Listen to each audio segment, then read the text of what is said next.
everybody, and welcome back to another episode of We Watch Shudder, the show that never has its deliverables past QC. My name is Michelle, and who's here with me? It's JD. Definitely un-QC JD. Oh, un-QC JD. I like it. I think we've got a new tagline for the show, and I will be adding it to the website.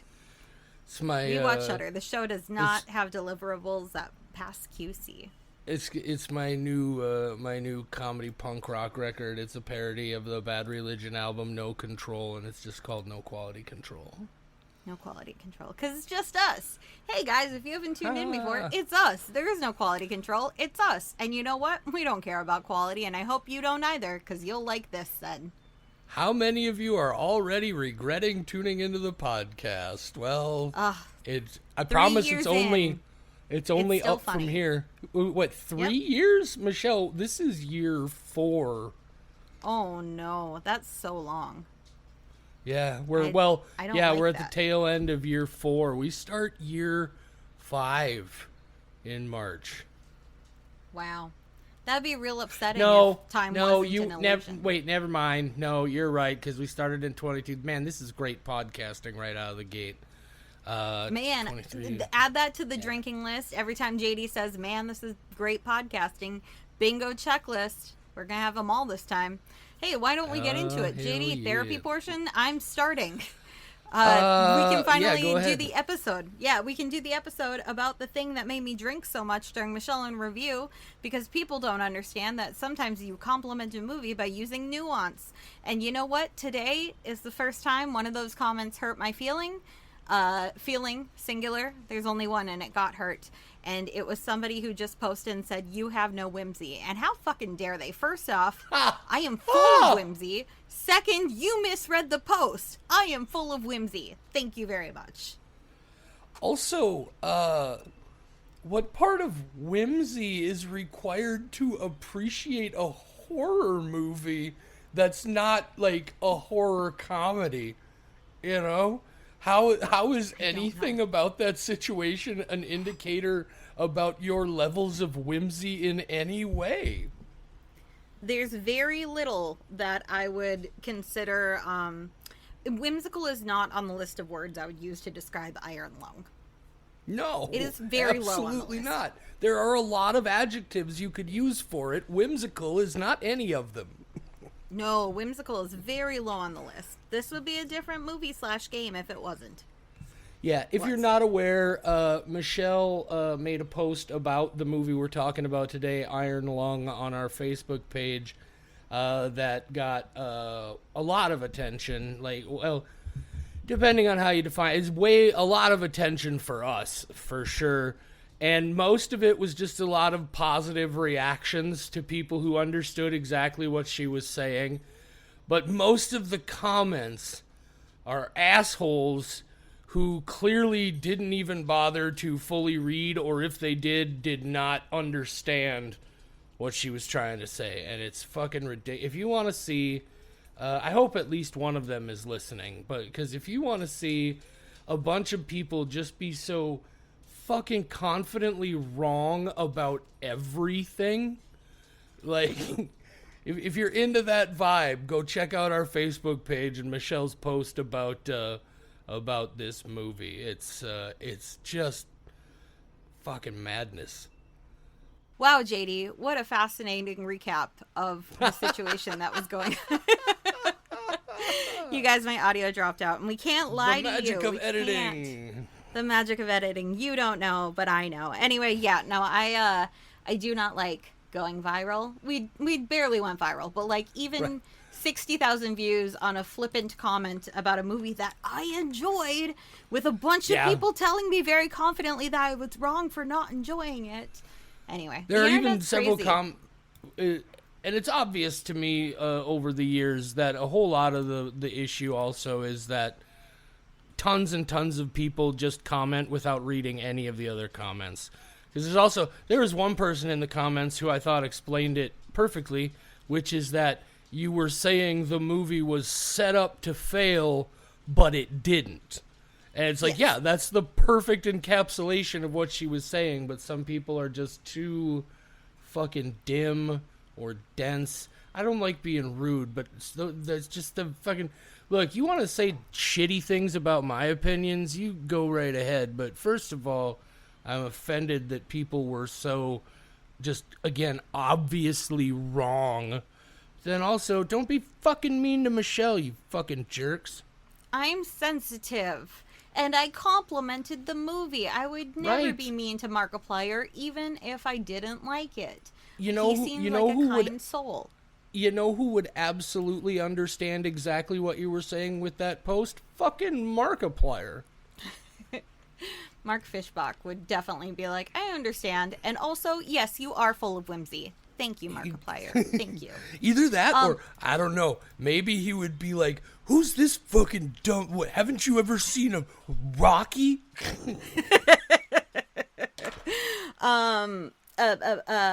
Nope, the thought's gone. It's gonna come back. Give me 2 seconds. Almost catching it. It's gone. No, it's I think that this was great though, because now I'm not as afraid of going viral, and so now I do think maybe I can post more inflammatory shit and just not care about the comments. Maybe I just need to like slowly ramp it up. Maybe in the next post I will insult something really beloved, Paul Rudd. Perhaps just go really off on how Paul Rudd's awful. I don't believe that, and therefore when they disagree with me in the comments, I'll be like, I don't care. You're wrong. Like, Paul Rudd's great. I tell you this much, Michelle, spoiler alert, if any of those people who were commenting happen to check this episode out, I might be taking the heat off of you. Oh, nice. Okay, that sounds great. Nice. Michelle's like, oh yeah, I'll fucking throw you under the bus anytime. Yeah, that sounds great. No, that's what I'm here for. I'm the tank, man. Yeah. I know. Exactly. See, I know video game words sometimes. I'm the tank. And I'm the healer, meaning I just stand back and wait. I'm just here for assistance, avoiding Medic! the enemies. Medic, that's me. I'm just back here. I'm probably playing a little girly character, very on brand. Either that or like a big, beefy, gritty looking dude. Those are my two. Sweet. Like a very on brand. Well, I'm glad you're feeling better, Michelle. Thank you. I felt better the day after because then I went, apparently humanity is really dumb, and that's more sad than upsetting. A lack of whimsy. See, that's the kind of thing. That's the kind of thing, Michelle, that to me is so fucking absurd that it's even like, I don't even grace it with my fucking... It's like, what a dumb fucking...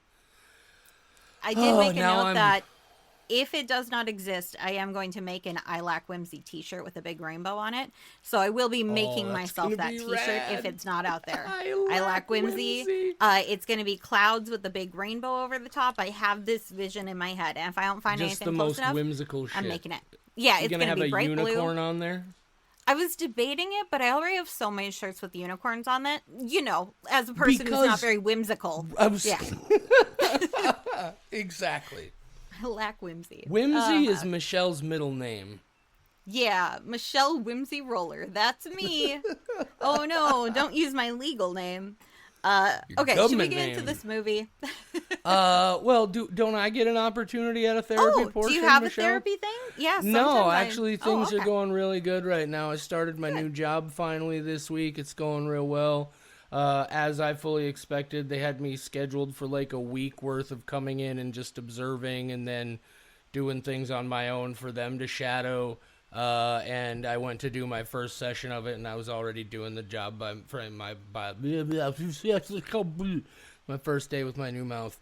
That was the thing my dad used to say. Anyway, what I'm getting at is by the end of the day today. I'm sorry, what did you say? I said, what happened to the old one? Your mouth. If this is your new one, what happened? He never did tell me. One of the big fair. secrets of his life, I guess. Yeah. But fuck, what was I talking about now? Oh, my new job. And you were watching people. Yeah, by the so they had this whole week or more of sessions planned, and I was already doing the job by myself by the end of the day today. So that always makes me feel good. But no, I don't really. This was a pretty all right week for the therapy portion for me. Except the dog is still the dog. The dog needs therapy. Riley needs some therapy. The dog just needs the weather to get just a little bit better so we can go OUTSIDE. Did he figure it out? No? Okay. JD, I cannot believe this. I got a Christmas present from my friend Kate, my oldest friend. Not age-wise, she's only a week older than me. But I have had it sitting on my desk, and it's a magnet, along with other things. She didn't just get me a magnet. And I haven't put it on my fridge yet. And I'm sitting here just fiddling with things on my desk. And I look down and I read it again, because I haven't read it since I got it. And it's a big rainbow on fire that says, filled with whimsy and rage. And this is proof that I am whimsical. I'll be posting it on social media. That is actually that is from a person who knows you really well, obviously. Yeah. Because that is a fucking perfect description. Filled with whimsy and rage. So how dare they? I might reply with the photo comment and be like, how dare you? This is clearly whimsical. Okay. Fantastic. Whimsical, Iron Lung. Shall we do it? The whimsical movie? Iron Lung, obviously, is the movie we're talking about. You read the title. Obviously, everybody knows at this point, huge fucking success.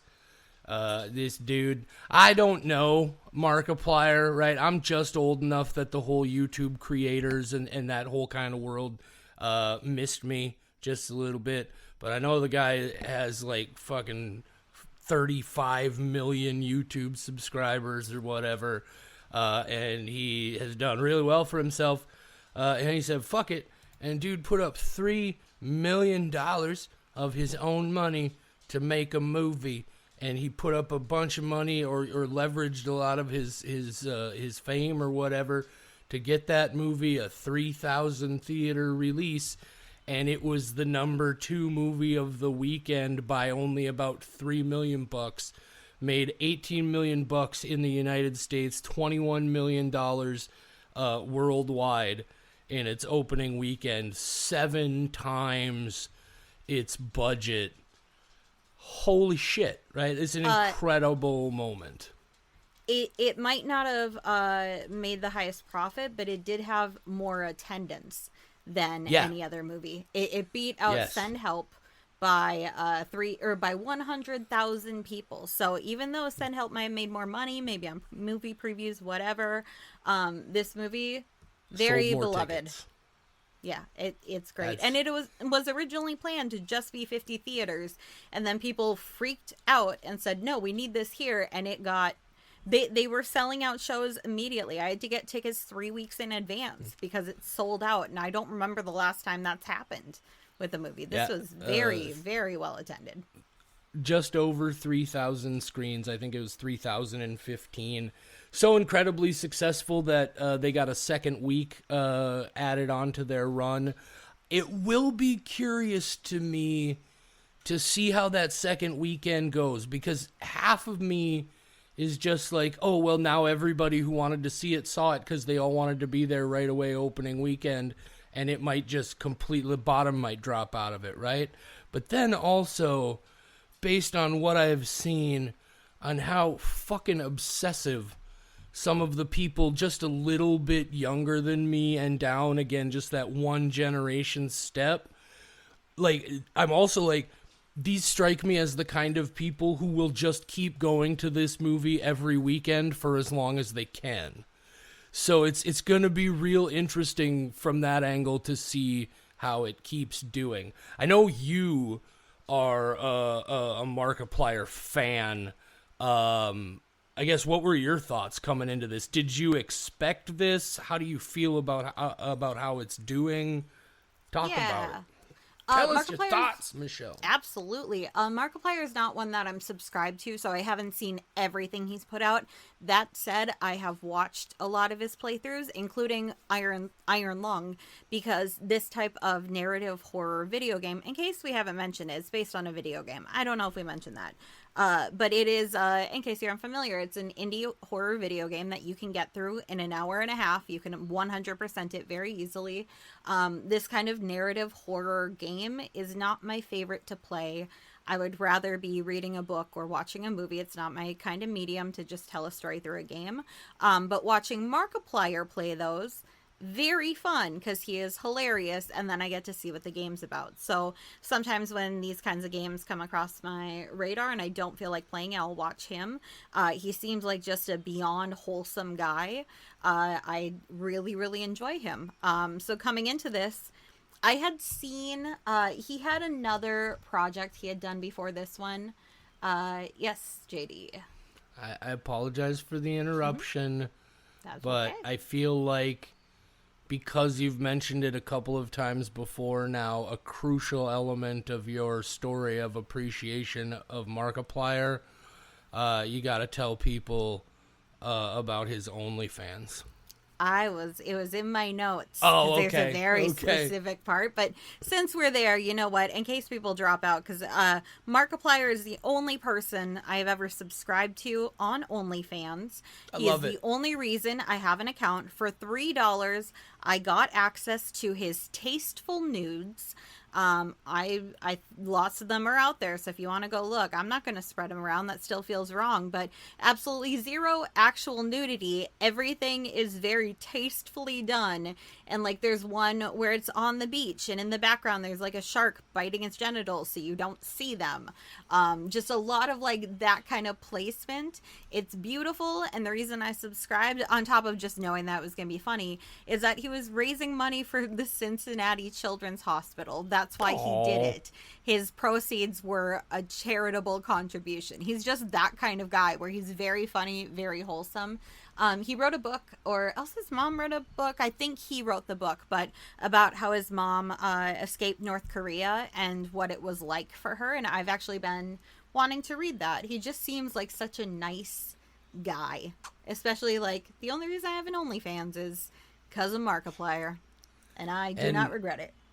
Obviously, a frontline representative of this new generation of celebrity and the kind of potential power that a lot of these independent creators are going to be able to wield. Now, obviously, it 100% an independent movie. No disrespect on that consideration.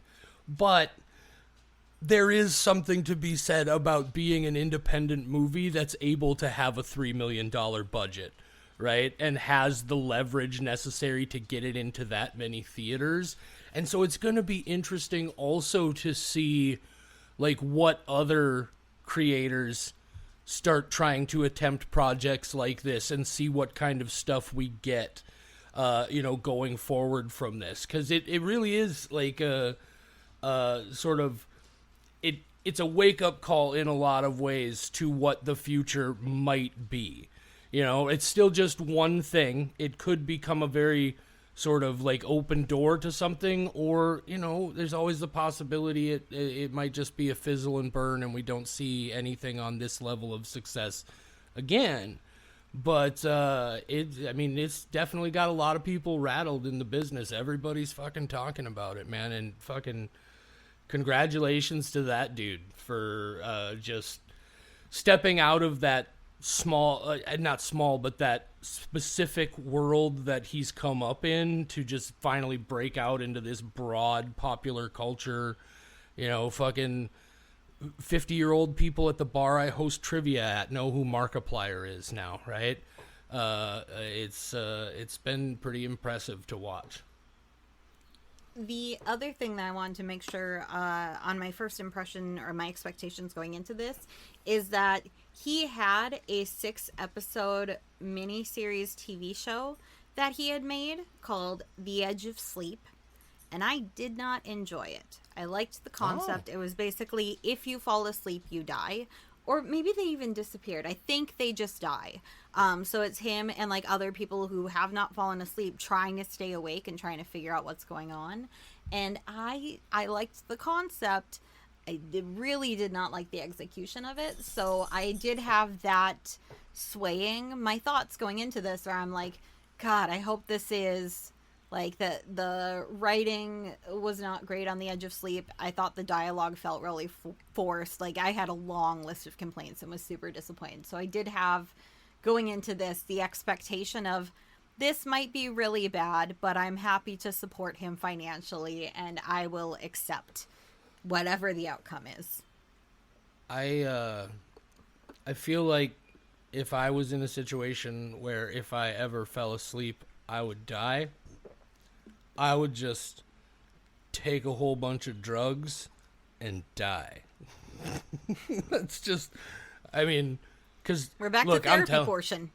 What I'm telling you is I love sleep too much, right? I'd be like, I'd okay, have to make sure fine. my pets were taken care of. I'm gonna make it about a day and a half tops, and then I gotta take me a little nappy. Yeah, but I gotta make sure my pets are taken care of. So I would stay awake just to make sure, like, if they fall asleep and they die, and then it's just me, fine. Okay, I'm going to sleep. I was gonna say, is it just the people, or is it everything? If your dog falls asleep, is he gonna die? I don't remember. Well, let's get into it. I have been so curious to know what JD thinks. I will preface this by saying that JD got a little condescending in his messages to me because he thought that I was confused as hell because JD assumes everyone else is dumb. And so I was regretting this for a second. But hopefully I come with the knowledge and I'm prepped for this conversation, because he was like, how did you not understand? I'm like, there are cosmic forces that no one can understand. Yeah, look, Michelle, to be fair, what you said was, do I understand what I just saw? No. And so I said, after I saw it, what part of that did you not understand? And we'll get into it in the spoiler section. But I feel like because I was simply responding with the same verbiage that you had used, that I feel like calling it condescending hurts my feelings. My generic verbiage, so that I don't give away too much of a movie that you hadn't seen yet.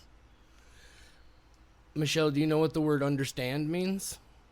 No. No. Okay, comprehend. I didn't comprehend any. Okay, I'm gonna read the IMDb description. Please, just I don't want to be condescending. I know. I'm just saying, like, I think we'll be okay. But I did have a moment of like, oh God, JD thinks I'm a fucking idiot, even though I know more about this movie than he does. So I think we'll be okay. But I did have a moment of like, JD is going to go into this, because I know that you don't assume I'm dumb. You assume everyone is dumber than you. I know this. It's not a me thing. And I went, oh, he took that literally and thinks I'm a fucking idiot. And I was like, we're going to have to talk about that. Okay. That's my most charming personality quirk is, no, I don't think you're dumb because you're a woman. I think you're dumb because you're not me. For context, he did not just throw in the woman part right now and have a hidden message. That's the thing he said in the past. Do not come at him, you guys. It was very funny. On International Women's Day? Is it International Women's Day? No, but when you said that, or else when you commented, it was. I had occasionally been getting accused of mansplaining, and I understand why, right? But it's like, I was like, no, you don't understand. I just think you're stupid. It doesn't have anything to do with you being a woman, because I'll do the same thing to dudes or anybody. Mm-hmm. And then I realized, oh, that is not the flex I think it is. Holy shit. Well, you know what a flex is? It's Markiplier opening this movie 3,000 places instead of just 50. Here's the descriptive script. Our podcast is the opposite of the Lord of the Rings, where instead of just like it almost ends, or it almost ends and then it just keeps almost ending, ours is like it almost starts and then it keeps almost starting and then like almost right starting. Like right now. Yes, go ahead, Michelle. Descriptive script. The IMDb descriptive script, which I will read with both whimsy and rage. How the fuck do you do that? Okay, so you gotta be light and airy, but god damn it, fuck, shit. Okay. In a post I can't do it. In a post-apocalyptic future, after the Quiet Rapture event, a convict explores a blood ocean on a desolate moon using a submarine called the Iron Lung to search for missing stars, planets. God damn it, I'm so mad. Iron Lung 2026, rated R, 2 hours and 5 minutes. JD. Yeah. Hit us with those spoiler-free thoughts, please. My spoiler-free thoughts on this are pretty simple. And a lot of people have talked about it. For some people, it's been the breaker reason. Michelle said in that post, and I'm sure she's going to talk about it here, and we actually talked about it before the movie ever came out, is how, like, a lot of times when somebody is the writer and the director and the producer and the star and the editor, especially when they're working independently on and something that like their first film, it can be not like the film could obviously have benefited in a lot of those cases from just somebody else's involvement to kind of play things off of and have a second set of. This is, to me, one of those cases, and the person specifically that he needed was the story editor. The main complaint about this movie from most people is that it's too long, and it is way too fucking long. It's 2 hours and 5 minutes, and I personally feel there's 45 minutes of this movie that you could have cut. I didn't ever completely fall asleep, but I dozed off twice in the first hour. And once it picked up in the second hour, I thought it actually got really fucking good, and I had a good time with it. But by the time we got there, I also, like, I feel like I could have had an even better time with it if I had not spent that first 4 hour getting through what, at least for me, was just unfortunately not enough of a story to sustain that long of a film. So scores always come down to, we're going to do scores. I'll just throw it out here. I forget even the format of our own show, but... you give your score after your review. You're doing it right.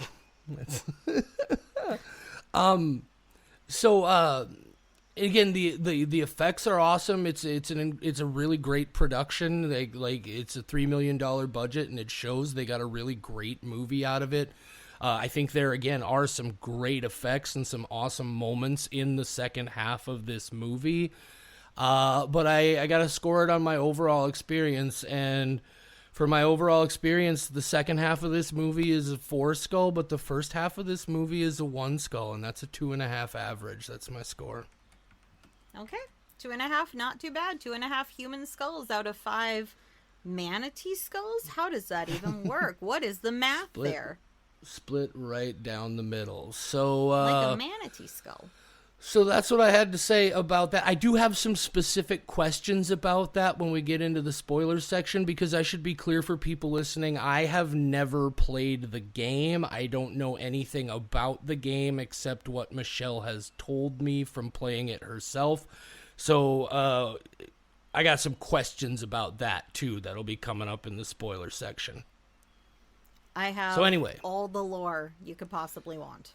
I kind of figured you would lore dump on this one, and I'm actually excited for it because there are bits of the concept of this game and this story that I do really dig on. I just feel like there was a much better movie here if there had been some significant editing. Anyway, that's my spoiler-free thoughts. Michelle, what are your spoiler-free thoughts?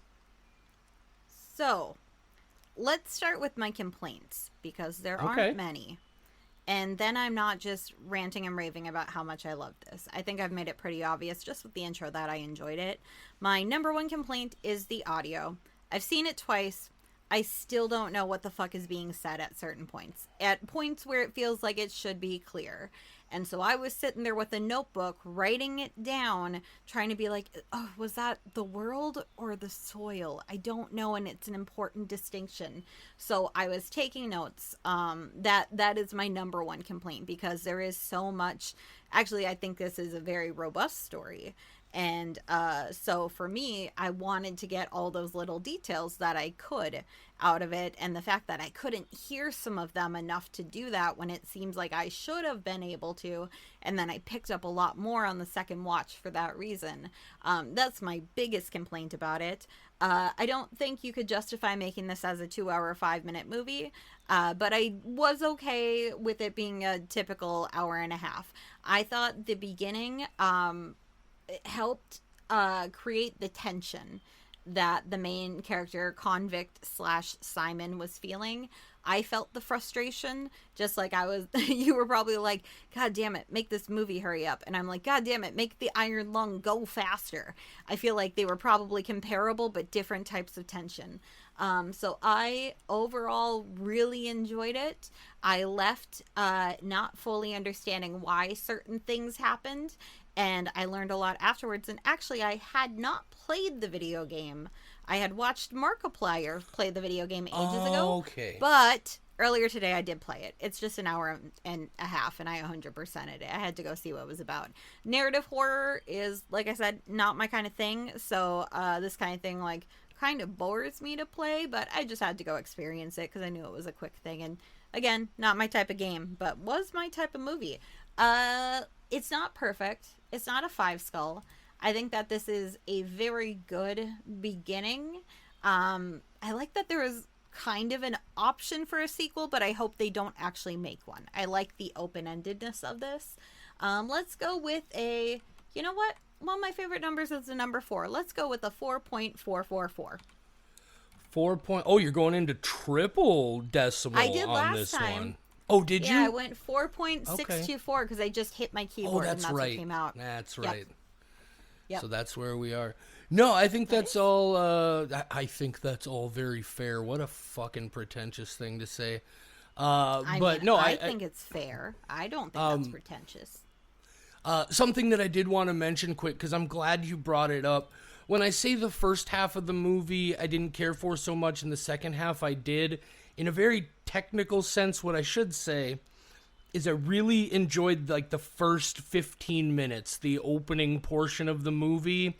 And then there's about an hour of the movie or 45 minutes that I don't really care for.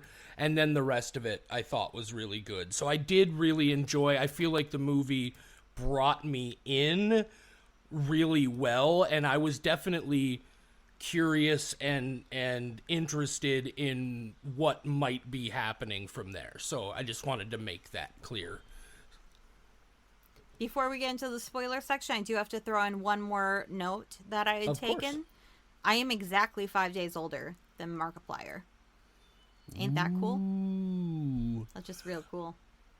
That's real cool. We can get into spoilers now. I'm like, I got excited when I noticed that.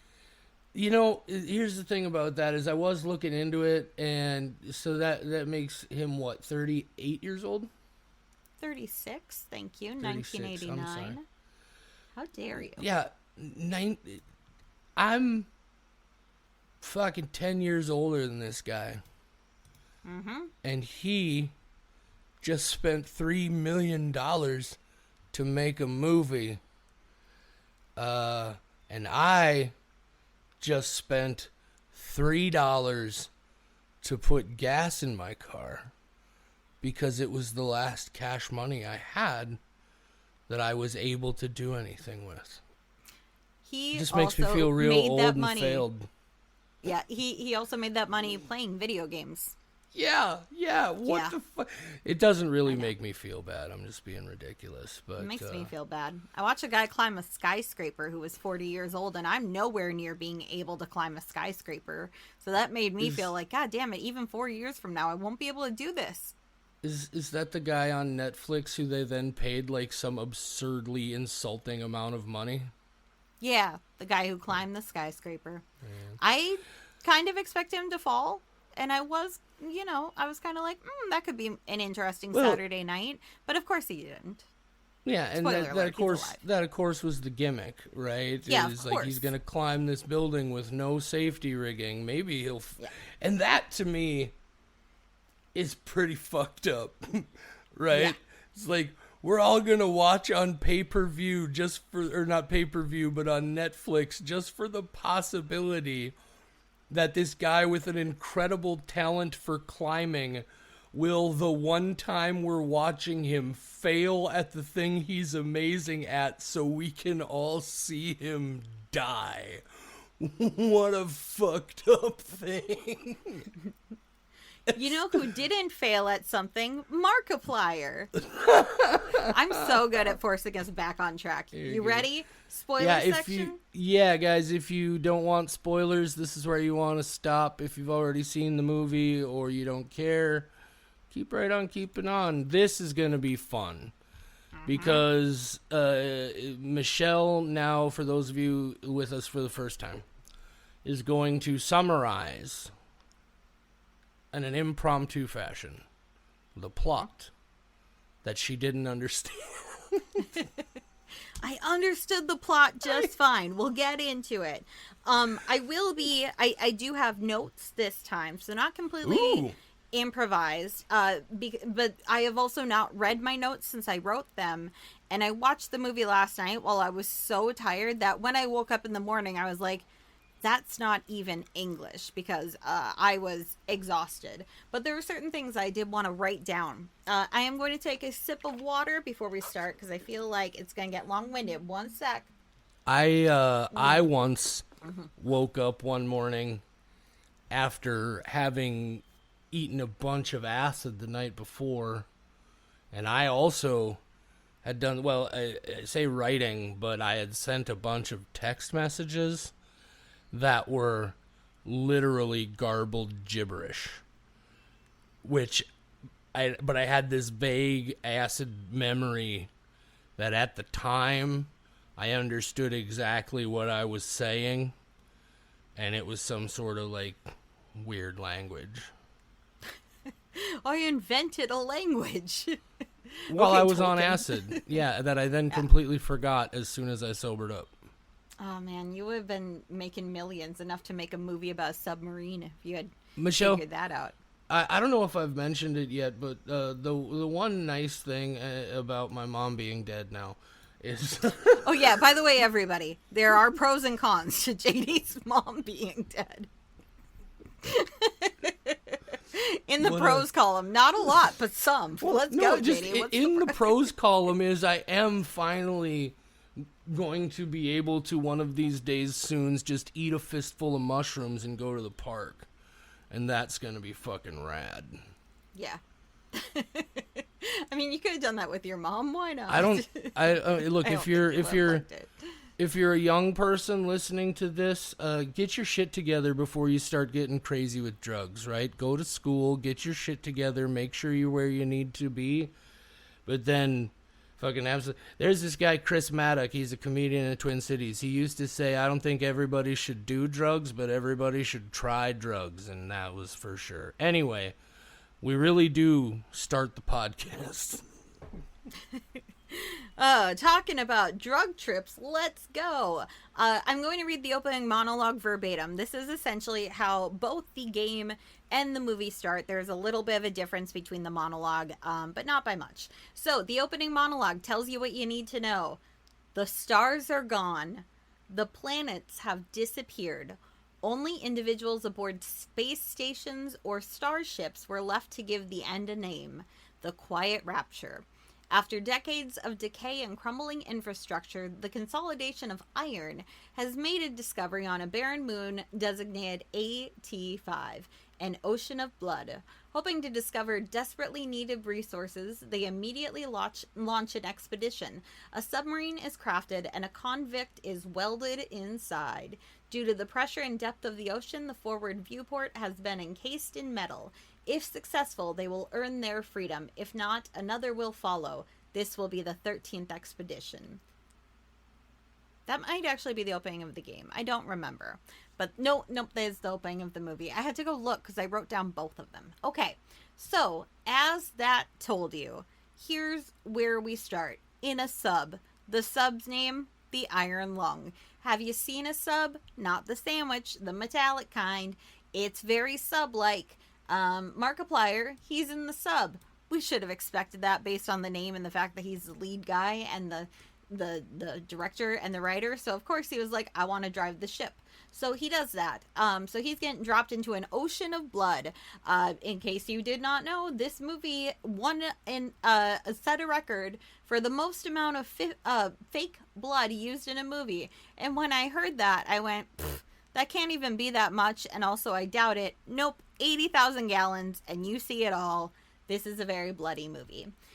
So Markiplier, he's getting dropped into an ocean of blood that probably cost a lot of money. He's in an iron lung, and the front of the ship, the viewport glass window thingy, that's got metal over it because of the depth of this thing. He has to go down there, drive forward a little bit, take a picture, see what's in front of him, and then go forward a little bit. So that's his whole thing. He's got to move this iron lung blindly, and then he has to stop, take a picture. He does get notifications if he's really close to something, but that's just in the form of a beep telling him what he's close to, and that's it. So we learned something happened at a station. The lady on the radio is mad about how some things survive and others don't. And all we know that this guy is a convict. His name? Convict. As far as we know. Not Akon. Convict. Music. Anyway, that's Akon. I haven't heard from him in a long time. So then he takes a picture and something weird shows up. I can't really tell what it was. Oh, just kidding. It's the Titan submersible. They found them, you guys. All those billionaires were trapped in an ocean of blood. No, just kidding. It's a big spooky skeleton. Something hits his boat. He gets real scared about it. They raise him out of the water and they tell him that they're not letting him out and he has to go get a sample of the thing. And in order to collect a sample, that means just ramming his ship into this thing as hard as he can, max speed. And he doesn't like that. So he's yelling at them to let him out of the sub, and they're like, no, that's not gonna happen. You need to go get this sample and we'll give you your freedom, and okay, bye. And then he gets real mad. So to get their attention, he hits the photograph taker thingy, and then he hears a whole chaos happening outside the boat. People are freaking out, and apparently he just blasted them with a ton of radiation because you can't take photos in an ocean of blood. They use x-rays in order to be able to see what's going on out there. So he just gave everybody a lot of tumors, and they are not happy about it.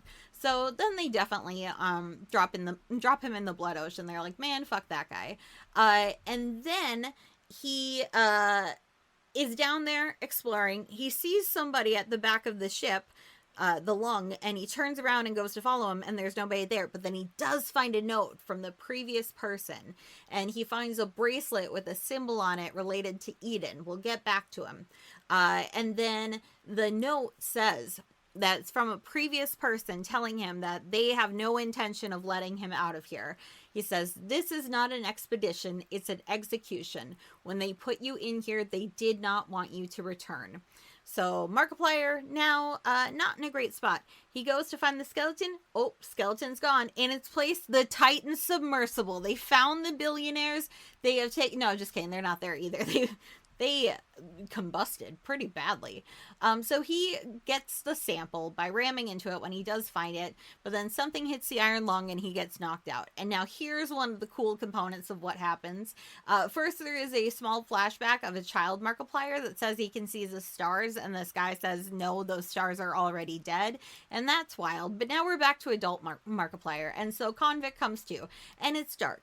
And in case you haven't seen the movie, you can imagine how dark the interior of an iron lung is when submerged in an ocean of blood with no windows. But there is one light option, and that is the x-ray at the front of the ship. Every time he takes a picture, the picture pops up briefly so he can look at it before it slowly fades away. So he gives himself about 5 seconds of light. So now what he starts doing is just hitting that button, getting some light, exploring. So he's checking out the shit, and he's like, whoa, there was water, delicious. And then he finds a life preserver, life wrap. What's the vest thingy that makes you float on a boat? Life boat, life vest. None of those sound right. Life thingy. Life preserver? Yeah, but there's a life some jacket. kind of Life vest. jacket. Life jacket. Life jacket. There we go. I could not remember. I was like, it's a life something. Anyway, he finds a door in the bottom of the iron lung, and he pries it open, and it's a crawl space, and he's like, fuck that, but then he does crawl through the space. And he checks things out under there, gets the iron lung back up and running, and then he gets up, and the metal cover at the front of the ship is open. So now he's got a problem that the depth, the pressure that he's under cannot handle it. So he quickly goes to put that thing back up, and right at the moment that that the metal covering it goes back up, just a very intense stream of blood hits him in the face, and that indicates how much pressure was going to be coming flying at him. It is a very strong squirt for just such a little area. That's what she said. So then he's getting all sorts of messages. There's a fire randomly, which did happen in the game while I was playing it, and that was very funny because I was like, God damn it, I understand what he was going through. And then the best part of the movie happens, and that is that Markiplier gets too warm in the submarine. So he takes his shirt off, and he's got the sluttiest little harness on, and, you know, he didn't have to do that. But as someone who is subscribed to his OnlyFans, I am very happy that he did. Anyway, as he's driving along, he comes across a big creature in a cave, kind of caterpillar-ish, and he's like, oh no, okay, bye, and then he leaves. And then he comes across the ship, and the ship, so now he knows other people have been down here before, and so he's like getting data from it, but he can't because he doesn't have the password. And now we start getting into the meat and potatoes. Unfortunately, Markiplier puts his shirt back on at some point during this. So he connects to a speaker, and it's a completely new person who is down here with him. And so she's telling him, like, I'm so sad that they left me. Essentially, boo-hoo, wow, I have to die in an ocean of blood. Like, get over it. And then Markiplier, it's one of the lines that I've heard people criticizing as being cheesy, but I really like this line, and it was in the trailer. Very sadly, he says, I just want to live. Is that so wrong? Why doesn't anybody else want that? And that, to me, not cheesy, heartbreaking. It tugged on my heartstrings. So then the woman on the intercom is telling him how she has found God. There is a God in this ocean, and he should go check it out for himself. You know, just go meet God.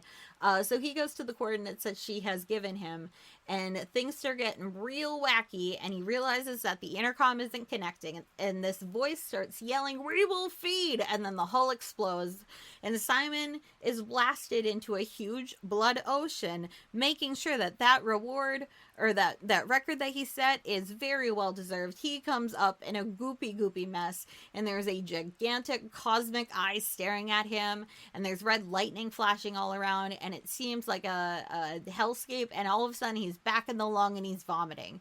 He peeks his head out from the back of the ship, and he sees a figure sitting at his desk that turns to look at him, so he ducks back, but then he leaps out again. There's no one there. Oh, peekaboo. And then the intercom's connected again, and they're like, whoa, it's been days, and like he's got oxygen still, he should be dead.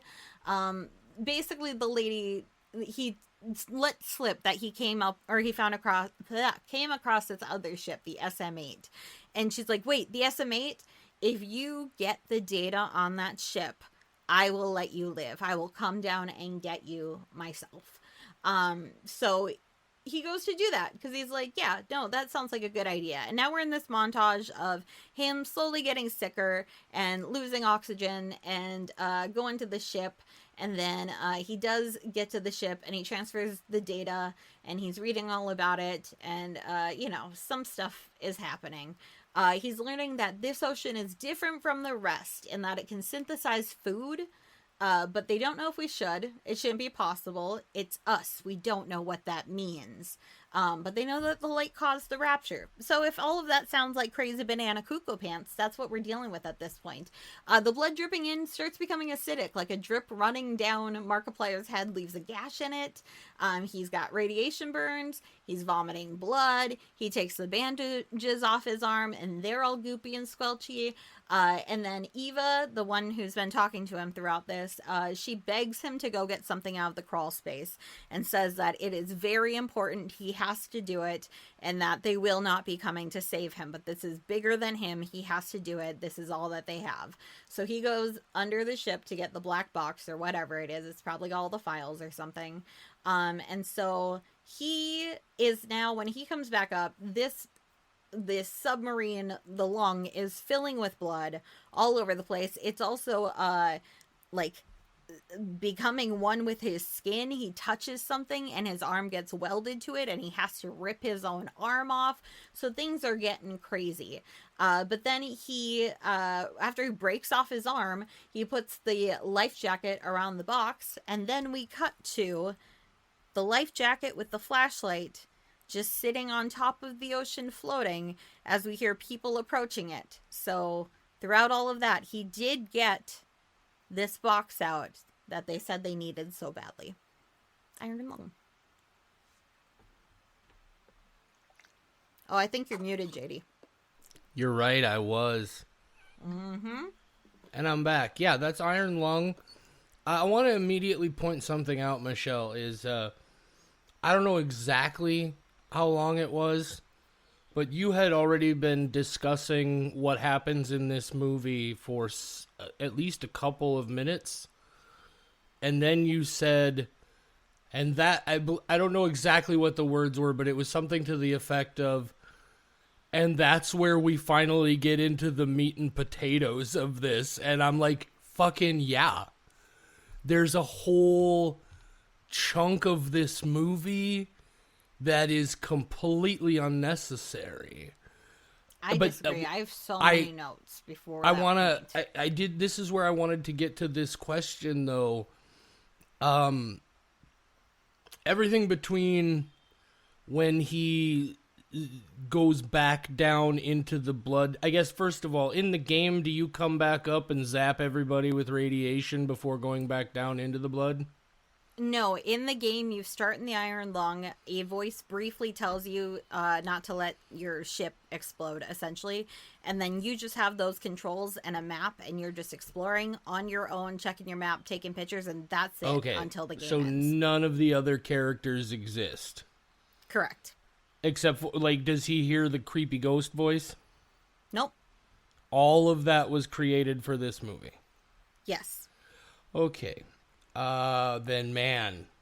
See, my thought was a lot of that, like, where he's, like, going, like, he finds the note and all these things as he's slowly piecing the story and the evidence together, felt very much to me like somebody was trying to transcribe different parts of a video game where you have to, like, solve puzzles and discover things that set off the next cinematic or whatever the next scene or part of the game is. And I was like, man, maybe there are some parts of this that you didn't have to take from the game for the movie, but that gives me a whole new...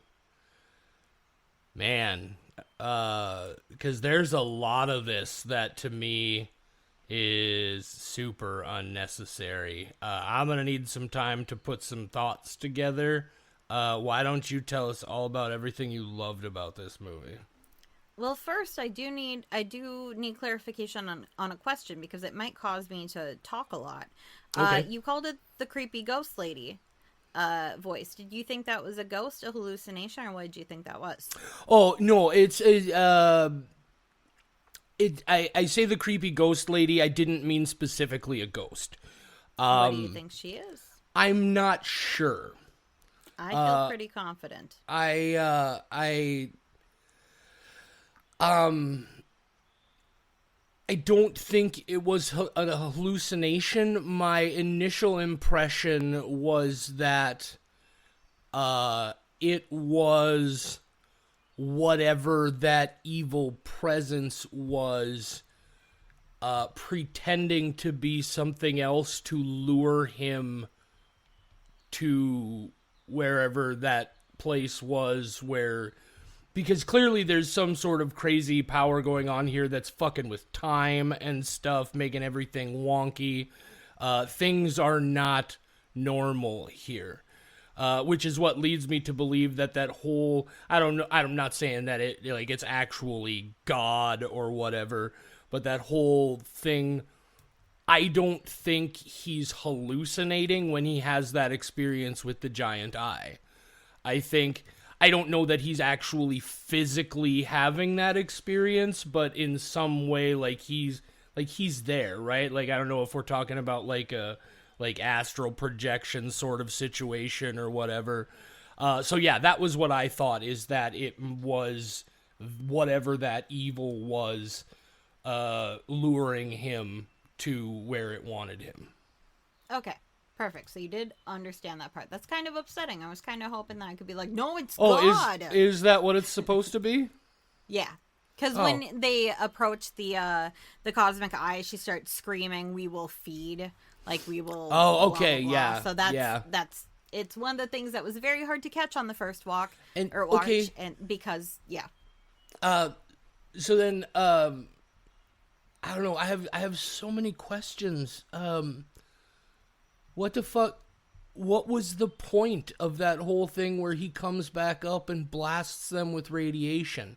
I don't mind. I understand why he came back up and has that interaction with them. What was the end game of him blasting them with radiation?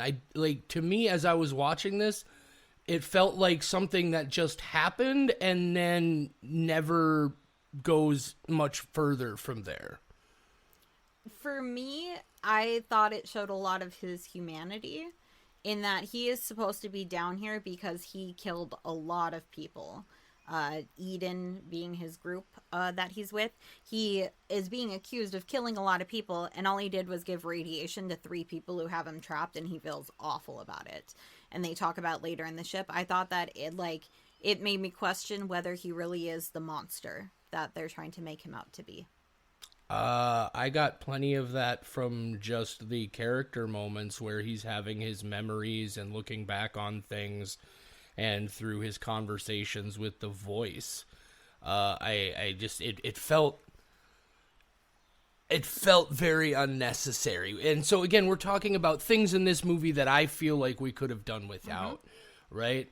And we'll talk about this whole Quiet Rapture thing a little bit further down the road. I got some fucking thoughts on that. But I do have a lot of info about the Quiet Rapture, because one part of the game that I forgot to mention is there is a computer that you can access, kind of like he does in the movie, and you can type words in and get back a lot of info. And so there is a lot of lore about what's going on out here and why you're down here and you have access. That was partially why earlier today I was like, fuck it, I'm just going to play the video game. I'm not going to have a great time, but I want to go read all the shit on the computer. So are you saying you get way more lore about the Quiet Rapture and details about what was going on in the game than you get in the movie? Not really. I think that the movie complemented it, and that there's a little bit more from the game as far as what led up to this, and then the movie is more this guy's situation. The computer that you can access explains a lot more about Eden, about the space stations, about how the Quiet Rapture happened. One of the really cool things, because I love something like this, like a cosmic horror of there's something that we can't even wrap our heads around it. And they talk about how the Quiet Rapture happened, where everybody on space stations, every living thing, flora, fauna, everything was gone except for select space stations. And nobody even saw it happen. There's not a single person who was an eyewitness when everything just disappeared. Okay, so to make sure I understand, I thought the idea was that not that all life disappeared, but that the planets literally completely disappeared. Is that not correct? All the planets with living things on them disappeared. They all disappeared. So the planets themselves are gone. Yes. Okay. That would wreak gravitational havoc on the universe. Oh my god. Okay. You know what that is, Michelle. You know what that is. That's the kind of ridiculous, pedantic thought I have when I'm fucking bored by a movie. And that's the only way I can say it. Okay, so an ocean comprised of human blood. No. Totally Michelle, believable. I'm not serious about the question, is what I'm saying. What I'm saying is that's the kind of ridiculous thought I end up having. Because, once the thing that brought me back into the movie after a lot of what was going on there was when he started hallucinating and he had that interaction with the voice. And then it turns out the speaker's unplugged. And then at the end of it, just that whole sequence, because it goes pretty rapidly. He has that. Yeah. And then he gets into that situation where he ends up with the crazy eye thing. And then he comes back and all of a sudden he's still got oxygen days after he should have lost it. Like, so that there's that element of like some sort of weird cosmic dimensional thing, potentially time wonkiness going on here. I really liked the idea of, well, we don't have the money, and I imagine it was like that in the game, but like we don't have the money for to build a giant weird monster, so we're gonna do the whole thing through these crazy pictures. And I guess you get that little bit at the very end where, if I understand correctly, they fucking blew the goddamn thing up. Because if I did read some things about the game. So in the game, ultimately, whatever that giant creature is destroys the ship, right? And you end up dying. Yes, and then you get a statement. So we don't end with like this, how it ended with the thing floating. The statement that you get at the end of the game, which I saved, the expedition ultimately raised more questions than answers. Satellite images showed pieces of SM-13 scattered all over the bottom of the trench, as though it had been torn apart by some huge beast. The wreckage cannot be reached at this time. No photographs have been recovered. The stars shine pale as bones. The moon is a lifeless corpse, its ocean a gaping wound. The universe, what's left of it, is dying. But somewhere in the void, there must be hope. Somebody had a lot of fun writing that. Yeah. It's a gaping wound. So this is what I'm saying. Like, when we finally get into the meat of it, in that second half of the movie, I did come back into it a bit, and I just feel like there were even moments where I would just see literally like just individual shots, right? There's these weird lingering moments, and I'm just like, I feel like maybe the guy could have used some help in the editing room, both on the script and in the final cut of the movie. Hold up. One of my favorite things about this is how much the camera changes. It's very rare that we see a camera sitting in one spot. Like, we don't even cut back to the camera from the same angle. This camera is constantly moving. Every shot is like a couple seconds long. It's so the opposite of static. Like, this thing does not stop moving, and I think that's brilliant because, unfortunately, Markiplier is making this movie in a time where people have short attention spans, and I think maybe that's why it catered to me a little bit more as a person who now gets to have the problem of Instagram Reels and TikTok reconditioning my brain that if something's longer than 10 seconds, I get bored. That is the problem with my generation, and I felt like it was brilliant, and that's what kept me engaged because I was like, oh shit, a new shot. Ooh, a new shot. Ooh, look at that pipe. I was so excited every time. That's interesting because I definitely had several moments where there were shots. I would definitely describe them as lingering shots. I think this is not as kinetic as you think it is. Upon the second watch, I 100% think it was as kinetic as I think it was. Oh, I mean, it's frantic. No, it's not. It's frantic. It's not. It is long and it is slow. I'm not saying that it's not either of those things, but while he is going through the ocean, he is just constantly changing that camera to keep it entertaining.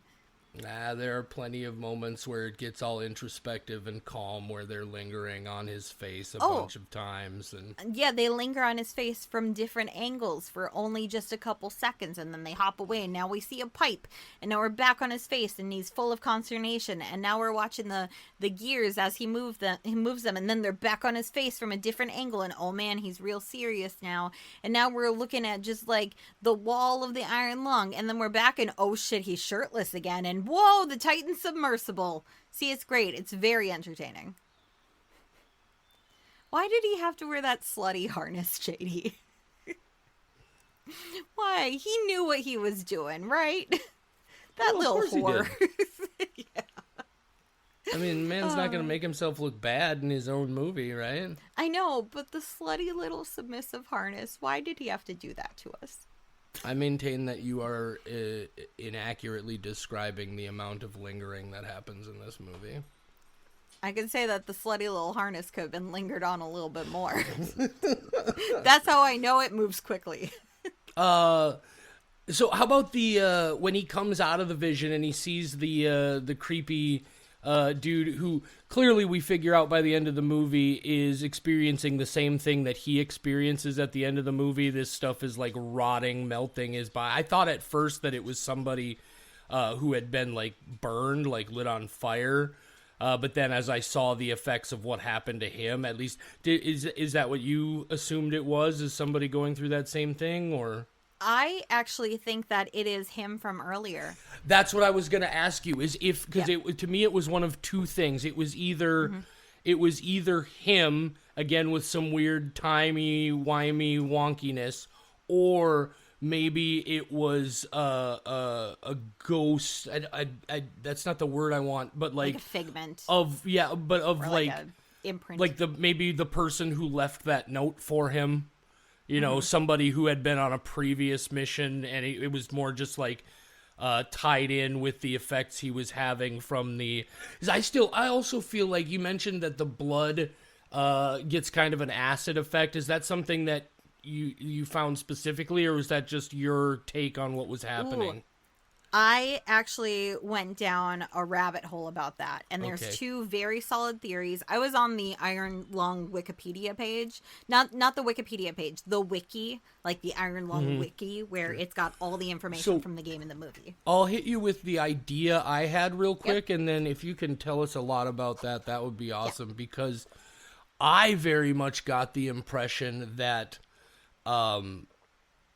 there's something biological alive in the blood. Like, I don't know, like a virus or a fungus or something, but that there's something biological and perhaps on a microbial scale in the blood. Okay. So first off, the part where he turns around in the chair, part of my theory for why that is the case is because the oxygen levels are suddenly up in the ship too. So it's like he went back to that time when his oxygen levels weren't so low. But the end part, essentially what seems to be the belief is very similar to what you're saying about how this is a symbiotic being. And he is becoming one with the ship. That's why he's fusing with it. The ocean is taking his ship and making him part of it. And we will all be one and everything. There's a part that really set people off to this theory. And that's because at the end, the oxygen levels start to rise pretty rapidly. And they said that they had two theories that seem to be the most popular. And one, because blood is oxygenated. So as the ship is becoming blood, it is becoming oxygenated, and the other is that this hive mind thing is basically breathing underwater, so it's a breathing creature that Simon is now stuck inside of, and so now he's getting oxygen via that. So it seems to be those are the two highest theories, and it really does come back down to something is absorbing the ship. And so yes, I think you're on the right track. And that idea ultimately, because initially what I thought was that the blood itself was alive, and that the blood itself was the evil creature. But I'm pretty sure they make it clear that it's like actual human blood, right? Like how whatever, Yes. it's actual human blood. And so that's when I shifted to, okay, then there's some, and it's exactly that it's some sort of like hive mind. Again, like I come back to super deep, right? That same sort of idea. Which I that's just a concept that I'm a big fan of because it does that crossover. It's that Lovecraft kind of color out of space thing. That's why I thought you might really like this. I wasn't positive. And I did, like, once we got into that at the end of the movie, I was really sort of having a good time. And just that idea, I thought there were some good ideas there that were playing out, especially as a, you know, a sort of cosmic horror movie. But that idea that it's all being absorbed into one thing, that's also something, I think that's an old sort of story trope that I really appreciate, just that idea of consuming uniformity.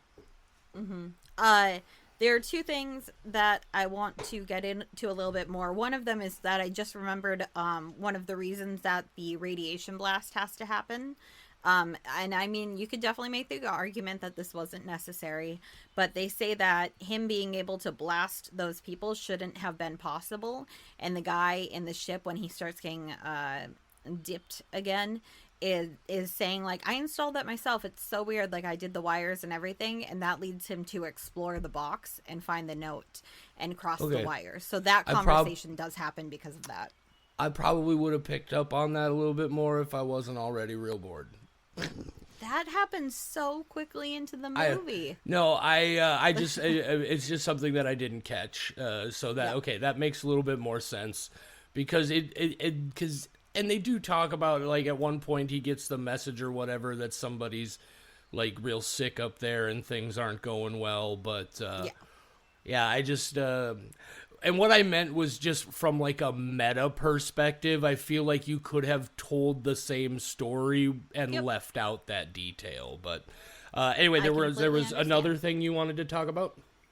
Yes, and that is the idea of this ocean being living being. That living being is really fascinating to me for several reasons. And one of the big ones comes down to Eden. I don't know if they make it 100% clear in the movie with those flashbacks, but in the game they spell it out that Eden is the only place that still has living trees. They have trees on their space station, and that's why it's kind of such a travesty that things go the way that they do. And when those flashbacks are happening, there's Markiplier's character having an interaction with whatever the guy he's talking to is. And he says, when we die, our bodies will become, and then I think he says the soil, but it also kind of sounds like one of them is saying the soil and the other one is saying this world. So the fact that this ocean is human blood and now Markiplier's character is being absorbed into it feels a lot like what his belief system was before this, that when you die, you become everything around you. And that element really stuck with me, that, like, he became what he expected, just in a completely different way. And I will say, I don't know that it was specifically like a collection of living things. They did talk specifically about the last tree quite a bit in the movie, and I did catch on that trinket or whatever that he had was like a seed or something, like a living sprout from that tree, and that's why it was so vital to him. There was one other thing. So something we haven't talked about that I want to bring up because, again, I fucking loved this part of it. The slutty harness. No, not the slutty harness, Michelle. Damn. The body horror in this is fucking fantastic. Yeah. Like that whole sequence at the end where he starts merging with the environment around him and he has to fucking rip his own arm off. Yeah. That was fantastic. Just gory and gross as fuck. Really well done. I guess so much in the second half of this movie to fucking love. I am concerned that we are starting to enter the era that we went through with found footage movies and then possession movies and all of that, where like, oh no, we're in the era of such good body horror that we're going to become very indifferent to it. We have gotten... Ever since The Substance dropped, it's nonstop body horror. I think it goes back even further than that. I think you can go back as far as like Color Out of Space. I think from there forward, it's been quantity. Right now, we have amped up. It's definitely been number amping. Of movies. I think you could call it sort of an exponential growth. Absolutely. Yes. But this is because, like, obviously Cronenberg existed, and I mean, just like the current wave of it. I understood. Yeah, that you were talking Color about of this Space surge. was 10 years ago. I know. Yeah, so that's why I'm like, it's been a while. Wait, no, Color Out of Space was 2019, wasn't it? There was a German version 16. that was made in 2015 or Everybody 16. pause while I Google. No. There is... I do agree with you. You're right. Okay. On one thing, and I wanted to mention something related to it, but I don't know for sure if it's a problem of the movie or if it's a problem of the theater, but I also had trouble with the audio. But I also, this is a very fucking common thing and has been for so fucking long. This movie was either shot too dark or it was far more likely projected too fucking dark. Like, there were moments where they were so dark that I knew in my head, there's no fucking way this guy put this on the screen on this level of darkness, right? There are things happening here that he wants us to be able to see clearly, even though they're dark, and I found a lot of them confusing. So I wonder if also the audio trouble is somehow related to just the fucking projectionists at our local theaters not having any fucking idea what they're doing. I was gonna say, because I've seen dark movies. Like, it's not like I am not aware of them and become very aware of them, and I don't recall a moment where I was like, I can't see what's going on. So that makes me wonder if it was your individual theater, because the audio, when we listened to it, was real bad.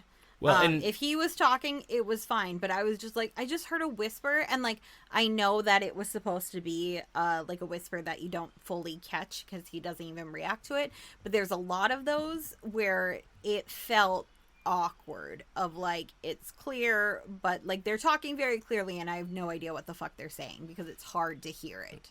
Well, and again, another element of that says to me, like, yeah, it's an indie film, but this guy spent $3 million on this film, right? And I'm supposed to believe that's the audio mix that it was sent out with. I can't believe that, right? I feel like there has to be something technically going on, and I don't know if it's just a problem. I have a theory. Okay. So big budget Hollywood movies design their audio with theatrical viewing in mind. That's why when we watch things at home, we have to watch them with subtitles because we don't understand what's happening. I'm wondering if this is the opposite. He made this not intending for it to be a theatrical release or very limited, and he intended to find streaming distributors and went with audio that will be easier to hear at home. And that's an interesting theory for sure.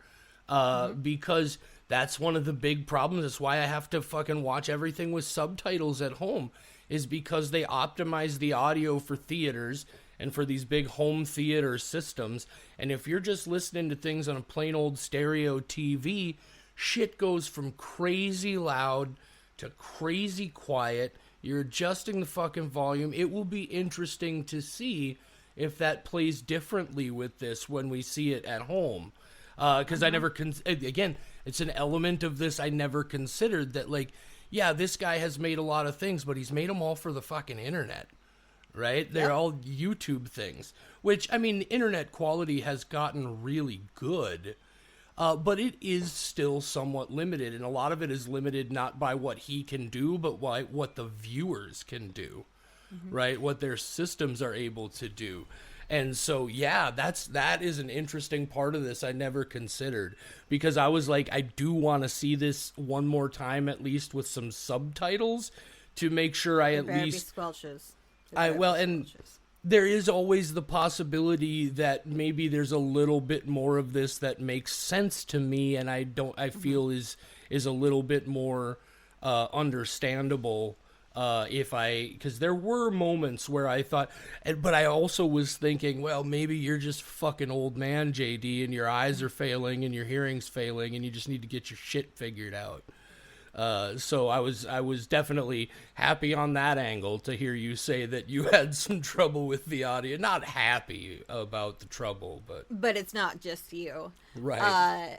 Yes, I've watched several YouTube videos from people who are actually cinematic sound engineers, because I find it very fascinating. I don't understand it, and I think that's why I like watching videos about things that I cannot comprehend. And there's something like there's 16 tracks that play simultaneously in a cinematic theater, and so they have all these tracks they're working with.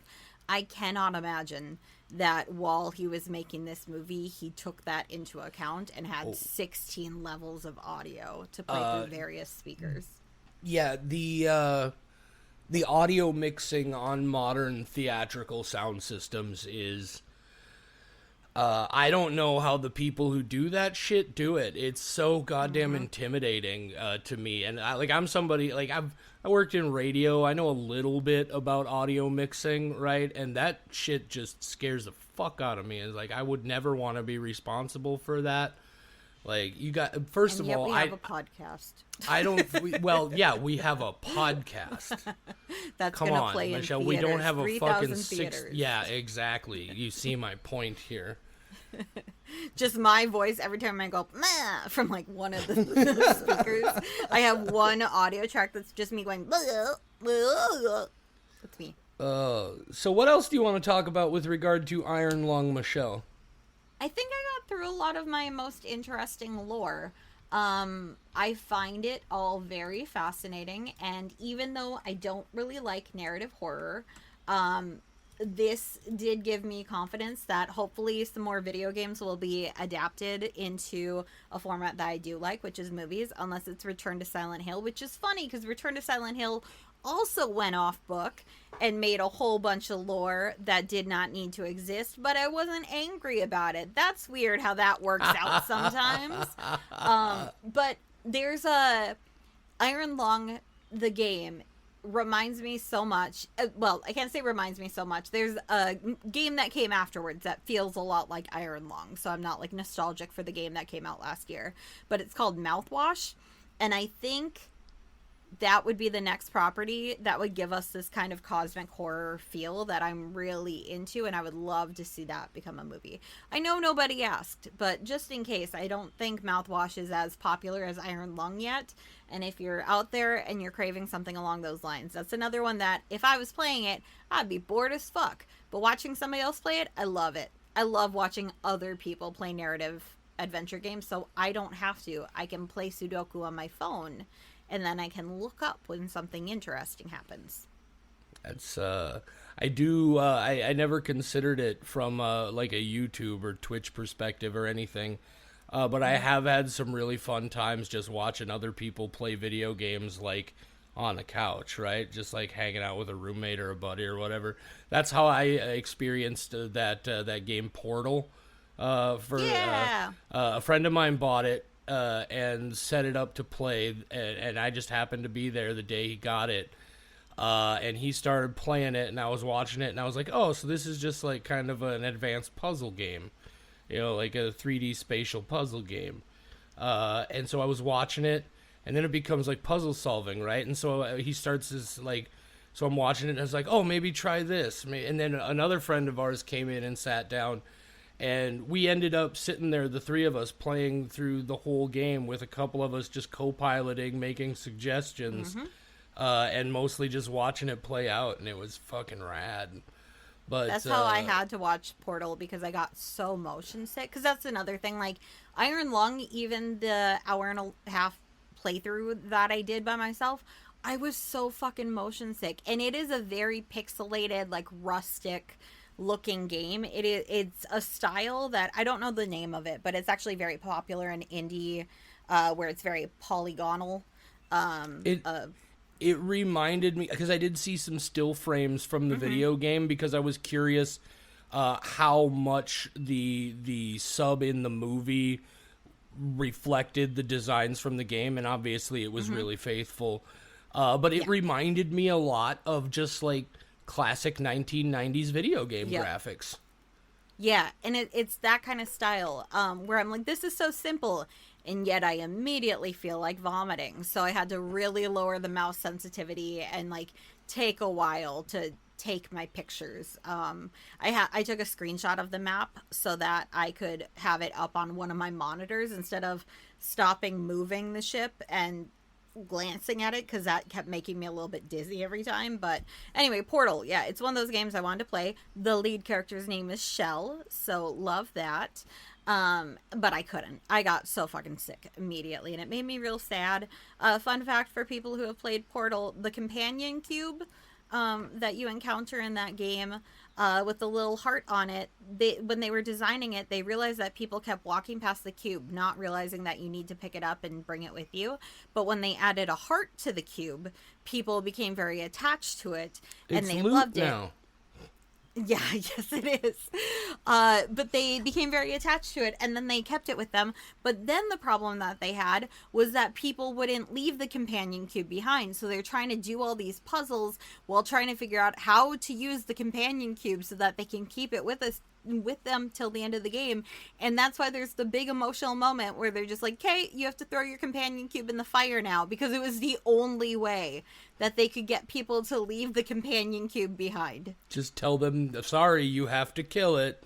And people were very upset. So that was their solution. Put a heart on it. People will attach to the inanimate object, and then they'll be really upset that we're making them get rid of it. Well, there's no sense crying over every mistake. You just keep on trying until you run out of cake. The science gets done, and we make a neat gun songs. For the people who are still alive. We Jonathan make a Colton neat is gun. so fucking amazing. We make a neat gun for the people in the Iron Lung. So I don't have a whole lot more to say.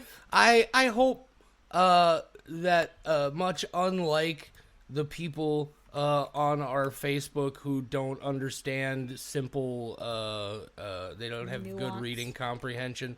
I hope most of the people listening understand that I do have a lot of respect for this movie, and there was a lot of it that I did really enjoy. It just fucking desperately needed editing.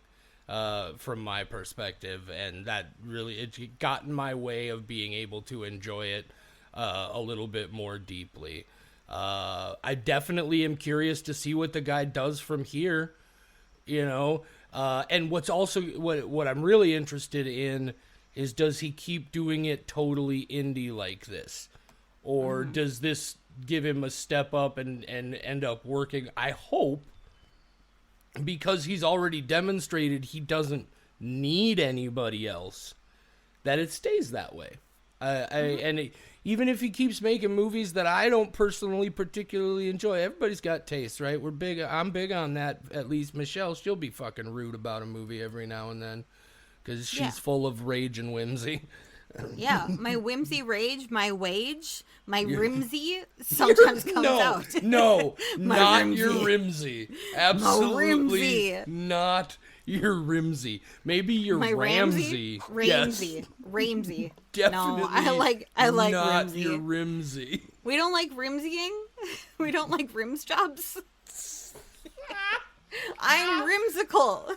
Wow, Rimsicle is not so bad, but Rimsy is too. It's Ragemical. Oh man, we have fun. Yeah, this is a conversation of a person who is lacking whimsy. No fun here. So okay. So yeah, I think we got thoughts out. Yeah, the story is cool. If you haven't seen it, you do still have some. Well, if you're listening to this not long after we drop it, you still have a chance to see it. I can guarantee it'll hit streaming very quickly. Oh, yeah. You know what I found out, Michelle? Just a quick side note. I found out that that movie Whistle that we talked about on the most recent Michelle in the News it's a Shudder jam. It's a Shudder co-production, and it'll be coming to Shudder some point later this year. Sweet. I did not know that. I watched the trailer for it because I got curious, and I saw the Shudder logo at the beginning of the trailer. So. Oh, nice. I did not watch the trailer. I'm already excited. Yep. I can't. Yeah, I still feel like they should have called it, at the very least, it should have been called Death Whistle. And if I had my way, it would be called full-on Aztec Death Whistle. Because that name has fucking a rhythm. Oh, it's got to be a total marketing thing. I was going to say, it's more getting blocked on social media because people use the word death. If you use the word death in a post, see, it gets Michelle, this is the kind of, this is the same sort of environment. That's exactly why I didn't think about that audio mixing thing, right? Is because you have a perspective on shit. You're probably exactly right. It's gonna be so hard because, once again, all these fucking people, we talked about this with that game Vile, because what they really do is they don't want to be bothered to take the time to actually review things and see what is and what isn't problematic. So they just fucking blanket ban everything. But yeah. that's a perfect fucking... that makes perfect sense. Now I feel bad for criticizing them. No, that's okay. We can still it would you have to admit, though, you have to admit it would have been much cooler if it was called Death Whistle or Aztec Death Whistle. Absolutely. But there's an annoying thing that happens right now, even with the serious events that our country is facing, where people can't say that they were shot and killed. They have to say, like, they went pew-pewed and became unalived, talking about such serious issues, and it's irritating. And now, of course, social media is the bots have caught on, and they're taking Michelle, the word unalive out. But we also live in a world where you can get banned from advertising on Facebook because you had the audacity to suggest that a 1970s cocaine couch was a place where people did cocaine. Our fragile little eyes and ears cannot deal with hearing that cocaine exists. The people who lasted this long in this episode probably just turned it off in disgust. Oceans full of blood, no problem. People doing recreational drugs in the 70s, ugh. I should be clear, by the way, when I was talking about drugs earlier, I honestly, cocaine is a drug you should not do.